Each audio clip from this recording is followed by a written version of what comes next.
الحمد للہ وحدہ لا شریک لہ والصلاة والسلام علی من لا نبی بعد۔ اللہ تعالیٰ نے حضرت محمد مصطفیٰ صلی اللہ علیہ وسلم خاتم النبیین کے واسطہ سے قیامت تک آنے والے تمام انسانوں کے لیے تمام حالات کے لیے ہدایات عطا فرما دی ہے۔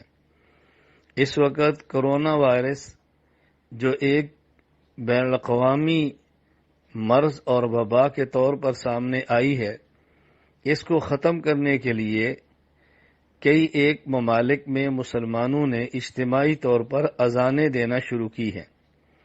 مصائب اور بیماریوں کو دور کرنے کے لیے اجتماعی اذانیں دینا حضور اکرم صلی اللہ علیہ وسلم سے، صحابہ کرام رضی اللہ عنہم مجمعین سے، مفسرین، محدثین، مجتہدین، فقہاء سے ثابت نہیں، لہذا وہ اعمال اختیار نہ کریں جو شریعت میں موجود نہیں اور شریعت سے ثابت نہیں۔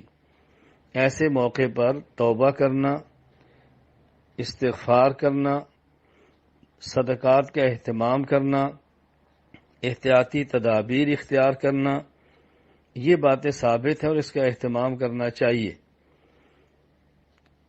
اس لیے میں دنیا بھر کے مسلمانوں سے گزارش کرتا ہوں، سنت کا اہتمام کریں، اتباع شریعت کا اہتمام کریں اور اپنی طرف سے ایسے اعمال نہ کریں جو دین میں اور شریعت میں ثابت نہیں ہیں۔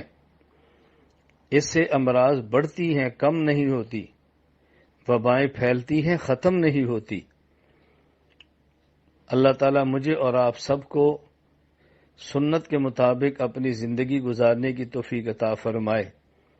اس بیماری میں جو حالت ایمان میں دنیا سے چلے گئے ہیں، اللہ تعالیٰ ان کی مغفرت فرمائے۔